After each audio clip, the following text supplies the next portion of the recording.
పూస వంటి శ్రీవిల్లిపుత్తూరులో జన్మించినటువంటి గోదాదేవిట. ఏమిటి ఎందుకు అంత మాట వెయ్యడం అంటే, ఆ శ్రీవిల్లిపుత్తూరు ప్రపంచంలో మణి వంటిది అనడానికి ఒక రహస్యం ఉంది.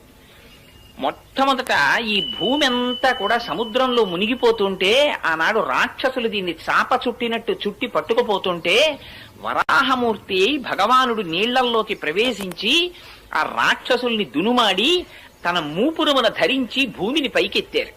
పైకెత్తిన తరువాత భూదేవిని పైకెత్తారు కాబట్టి భూమిని భరించారు కాబట్టి భూమి ఆయనకి భార్య, ఆయన భర్త.